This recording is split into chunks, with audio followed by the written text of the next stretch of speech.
सबसे पहले इस वीडियो को बहुत ध्यान से देखिए, उसके बाद से फिर सीएमओ साहब के ऊपर आएंगे। गोरखपुर के सीएमओ साहब काफ़ी ईमानदार सीएमओ लग रहे हैं और यकीन जानिए कि अगर इनकी ईमानदारी पर हमने सवाल नहीं खड़ा किया तो गोरखपुर में न जाने ऐसे कितने और मामले होंगे और डॉक्टरों को क्लीन चिट मिल जाएगा। कोई पप्पी कहना कि हम तो ऐसा सुइया लगाए जिंदगी में। अरे नहीं है मतलब 4 बजे वाले टाइम में आपने लास्ट क्या लगाया था? क्वेंटा 40 क्वेंटा 40 आईवी के साथ। हाँ आईवी इंट्रा कैप लगा तो उसमें लगा था।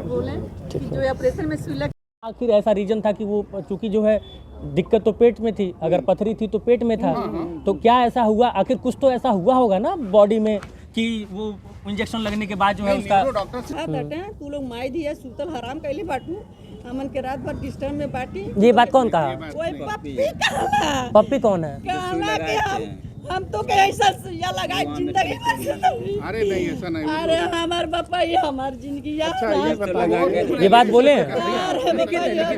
नहीं डॉक्टर साहब आप नहीं थे, उसके बाद आप आए उसको 2 झापड़ आप मारे। ट्रामाडोल कमर पे लगा, यम हुआ था। फिर कुछ देर के बाद पापा से मैंने कंसल्ट करके फिर उसके बाद आईवी, फिर उसके बाद मैंने आईवी में पेंटा 40 किया था। अच्छा हाँ वो भी स्लो आईवी। एसलैक उसके पहले लगा था, जैसे गैस की वजह से जो दर्द होता, बस इसके बाद से कोई इंजेक्शन और नहीं लगा था। मतलब 4 बजे वाले टाइम में आपने लास्ट क्या लगाया था? क्वेंटा 40 आईवी के साथ। हाँ आईवी इंट्रा कैप लगा तो उसमें लगा था। जो ऑपरेशन में सुई लगता वो लगाए, इसका दर्द कहाँ? ये अच्छा ये बात बोले। चलिए खैर, अब ये जो है आप देखिए सर, ध्यान दीजिए, वैसे ही रहने दीजिए, वैसे ही रहने दीजिए। ये देखिए पाइप लग चुका है, कहीं उठ बैठ नहीं सकती है। इसका मतलब कि जो नित्य कर्म है वो बेचारी अब अपने से नहीं कर सकती, पैरालाइज हो चुकी है। 1 महीने का दिन हो गया है। अब तो तू टट्टी नहीं हो रहा है, वो भी ऐठ गया। परेशान मत होइए। अब ये लड़की जो है निकाल लेती थी, खाना खा लेती थी, अब वो भी नहीं कर पा रही है, अपने हाथ से कराना पड़ रहा है।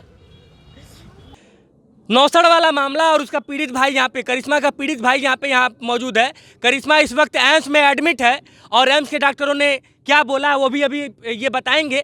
लेकिन सीएमओ साहब से आज जब मेरी इस पूरे मैटर पे बात हुई, सीएमओ साहब ने कहा आप कौन है? सीएमओ साहब हम वो हैं जिसको आप जिस देश में यानी कि भारत देश में रहते हैं, जिस देश के आप सीएमओ हैं एक जिले के देश के अंतर्गत, उसी देश को चलाने वाली जो सरकार है उसी के द्वारा एक सर्टिफिकेट लेकर मैं इनसाइड भारत टीवी चला रहा हूँ, वही पत्रकार हूँ। और आप क्या कहते हैं? आप जैसे लोगों को हम नहीं मानते हैं। आप मानेंगे सर, आप टेंशन मत लीजिए, थोड़ा सा समय का इंतजार कीजिए, समय बड़ा बलवान होता है।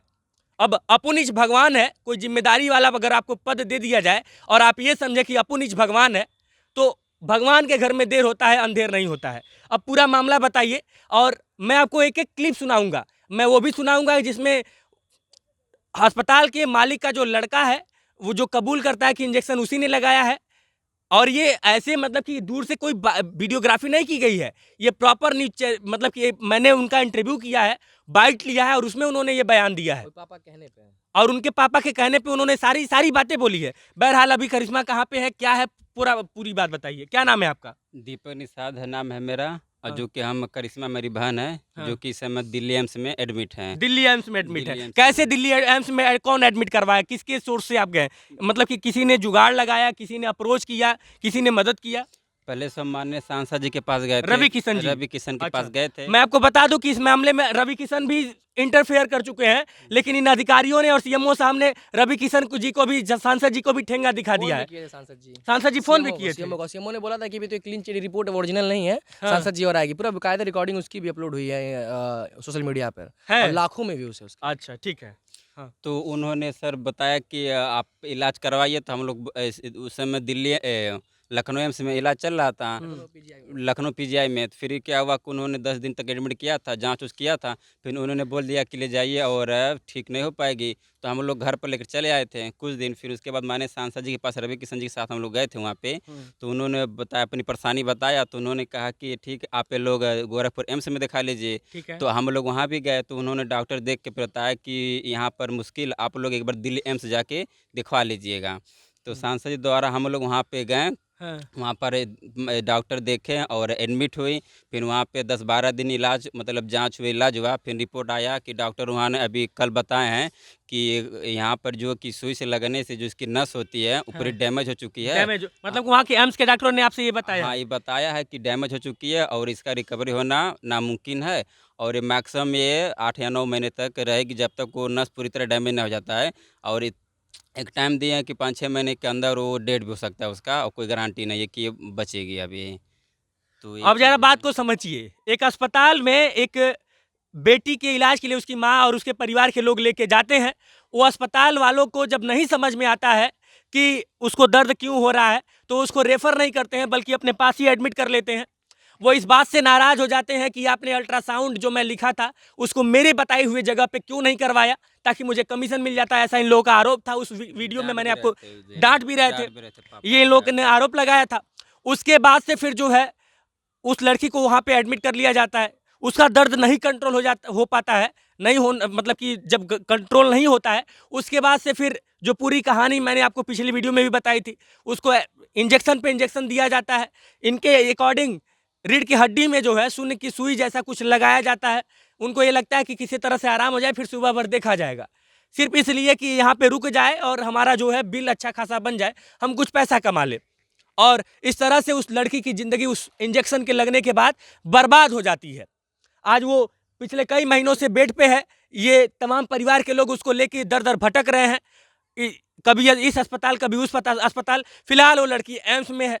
अब जो है मामला जब हाईलाइट होता है न्यूज़ चैनलों के माध्यम से, अखबारों के माध्यम से, तो मामला सीएमओ के पास जांच के लिए जाता है। और सीएमओ साहब का जो लैंग्वेज है, मेरी एक और वीडियो में उस लैंग्वेज को देखिएगा।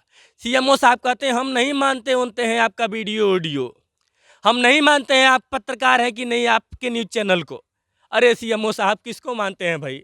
नाम चेंज कर देते हैं डॉक्टर। नहीं, किसको मानते हैं? आपने डॉक्टर का नाम चेंज कर दिया। गांधी जी को मानते हैं। हाँ? गांधी जी को मानते हैं। गांधी जी को, अच्छा गांधी जी को मानते हैं।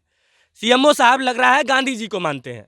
भाई भारत देश है, गांधी जी को मानना भी चाहिए, लेकिन इतना जबरदस्त मानते हैं आप गांधी जी को, इतना जबरदस्त गांधी जी को मानते हैं कि डॉक्टर का नाम ही चेंज कर दे रहे हैं। जिस लड़के ने इलाज किया, जिस लड़के ने इंजेक्शन लगाया, उसका नामो निशान नहीं है आपकी पूरे रिपोर्ट में। इतना ज़्यादा आप गांधी जी को मानते हैं?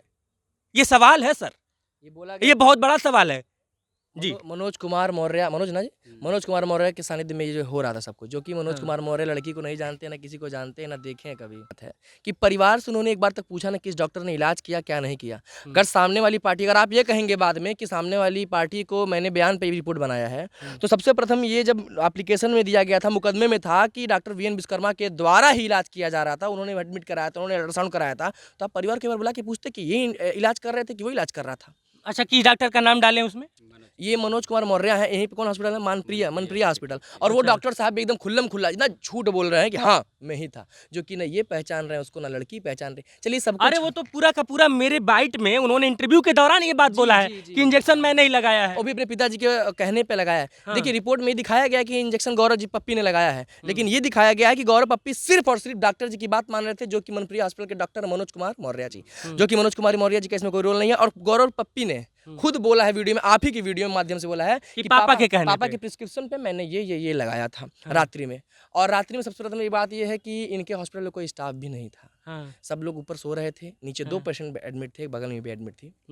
तो ये बहुत ही गलत है। सीएमओ साहब आपके द्वारा इस तरह से, सीएमओ साहब बड़ी संवेदनशीलता के साथ एक सवाल पूछना चाहता हूँ। आप जिस जगह पे हैं, ये सारी चीज़ें अगर मतलब कि अगर एक लड़की के साथ ये इंसाफ नहीं हुआ, वो लड़की तो अब पता नहीं बचेगी कि नहीं बचेगी। मैं अभी तो नहीं कहूँगा, मैं तो दिन रात यही प्रार्थना करूँगा कि वो लड़की बच जाए, वो ठीक हो जाए। लेकिन जिस तरह से ये लोग बता रहे हैं, जिस तरह से एम्स के डॉक्टर इन लोगों से बताए हैं कि वो लड़की अब ज़्यादा दिन, जब तक वो नस मतलब कि पूरी तरह से 10 यूनिट ब्लड चढ़ चुका है, बाप रे बाप। और बहुत सारी टेस्ट भी हुए। देखिए सीएमओ साहब, आज आप उसके साथ नाइंसाफ़ी कर देंगे, लेकिन जब वो नहीं रहेगी, आप जब इस अदालत से उस अदालत में जाएंगे तब क्या जवाब देंगे? आप एक ब्राह्मण हैं, अपने उस पर शंख रखते हैं, गीता सार रखते हैं, बहुत सम्मान करता हूँ, लेकिन ये सम्मान आपने खो दिया, क्योंकि जो काम आपने किया इस परिवार के साथ, मजबूर के साथ, सही नहीं था, बहुत गलत था। जैसे अब इनका परिवार रोने के अलावा कुछ कर नहीं सकता है, ऐसा सीएमओ साहब को लगता होगा।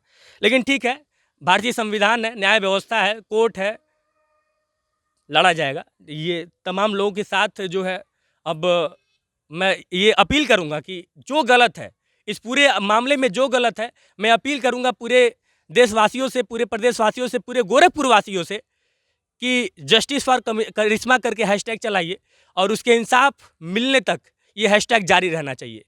अब ये लड़ाई आर पार की होनी चाहिए, क्योंकि अगर ये लड़ाई हम लोग हार गए ना, हम लोग यानी कि वो बेटी अगर हार गई ना, तो समझ लीजिए कि हमारा धीर्ख है। फिर ये मोदी जी का जो नारा है ना, बेटी बचाओ बेटी पढ़ाओ, उसको लात मार के कहीं दूर फेंक दीजिएगा। अरे ये सिम्मो मनबड़ हो चुके हैं, अगर पैरवी भी की जाती है तो ये उनको घुमा कर, अरे भाई कई बार तो हमारे वकील साहब अंबिकेश भैया, उन्होंने कॉल किया, कहते हैं कौन सा मामला, मुझे पता ही नहीं है, जो कि इस मामले में इतना धरना चला है। एक बार आपने भी फोन किया था, आपसे बोले कौन अरे सा आज भी वही बात बोल रहे थे। सब मिला जुला के मैं आप सभी लोगों से यही निवेदन करूंगा, जस्टिस फॉर करिश्मा।